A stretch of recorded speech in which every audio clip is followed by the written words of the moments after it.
कृष्ण। दोस्तों, जब रास्ता दिखाई ना दे तो ये कहानी सुनना बहुत ज़रूरी है।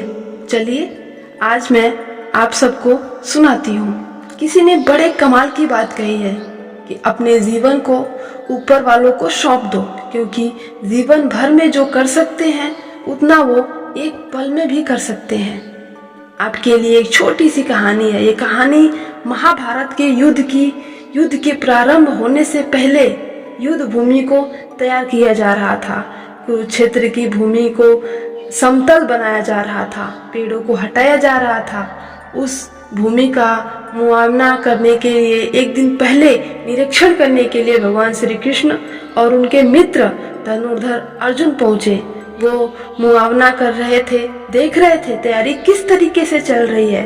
तभी एक चिड़िया उड़ती उड़ती आई और भगवान श्री कृष्ण के पास आकर बोली कि भगवान, मुझसे क्या गलती हो गई है कि मेरी दुनिया आपने उजाड़ दी। यहाँ युद्ध भूमि को तैयार किया जा रहा है, पेड़ों को गिराया जा रहा है। एक हाथी ने आकर मेरा पेड़ गिरा दिया, मेरा घोंसला उस पर था, वो घोंसला गिर के जमीन पर आ गया। उसने नन्हे नन्हे बच्चे हैं, हमारा जान बचा ली जाए। भगवान, अब सब कुछ आपके हवाले है। भगवान श्री कृष्ण ने कहा कि मैं इसमें क्या कर सकता हूँ, मैं तुम्हारी मदद नहीं कर सकता। ये तो नियति का पहिया है और समय का पहिया घूमता चला जाता है, इसमें मैं क्या कर सकता हूँ बताओ।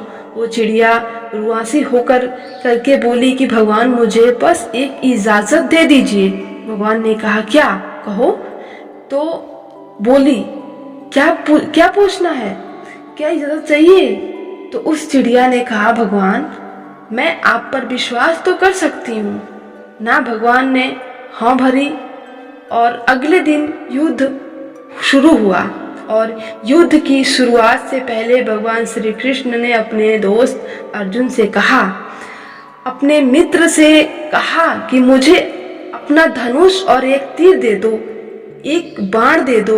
अर्जुन ने अपना धनुष सौंपने से पहले पूछा, केशव, आपको तो प्रतिज्ञा ली थी कि आप शस्त्र नहीं उठाएंगे, क्योंकि अर्जुन की भगवान को शस्त्र उठाना पड़ रहा है। ऐसा क्या हो गया है।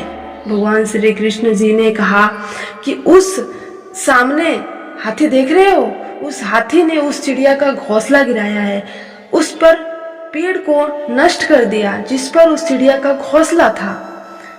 मुझे तो कुछ करना पड़ेगा ना। अर्जुन समझ गया। भगवान श्री कृष्ण ने वो धनुष लिया और एक तीर छोड़ा, लेकिन क्या वो तीर जाके हाथी को लगा कि नहीं। उसके गले में घंटी लटकी थी, उस पर जाके लगा और वो घंटी नीचे जमीन पर गिर गई। अर्जुन हंसने लगा और कहने लगे कि माधव, आपसे नहीं हो पाया, मुझे मौका दीजिए, 1 मिनट, मैं उस हाथी को नष्ट कर दूंगा, खत्म कर दूंगा। भगवान ने कहा कि नहीं नहीं, हो गया, बस इतना ही काफी था। अर्जुन ने भी ज्यादा सवाल जवाब नहीं किया। 18 दिन तक युद्ध चला और उसके बाद में जब पांडवों की जीत हुई तो एक बार फिर से उस मैदान को साफ किया जा रहा था, क्योंकि काफी युद्ध होने में जो नुकसान हुआ था वो बहुत सामान गिरा पड़ा था।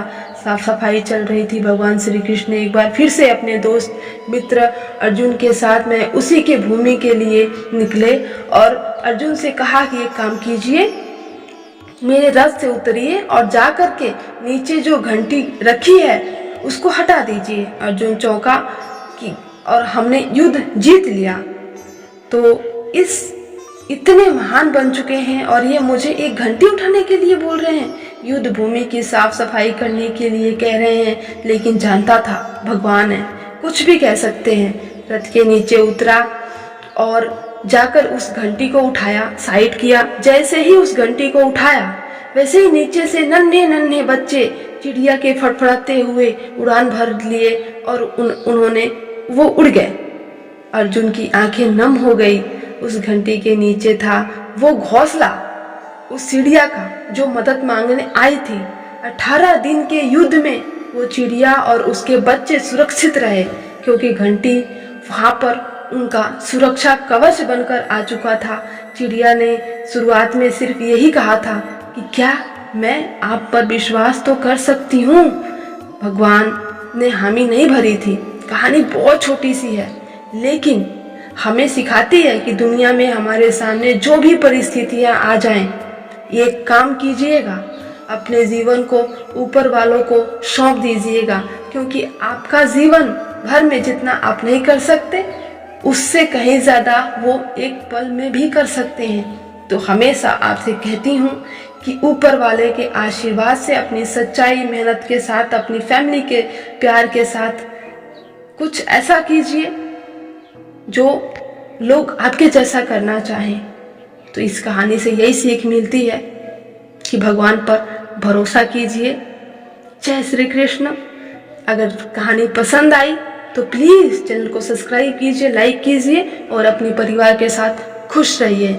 जय श्री कृष्ण।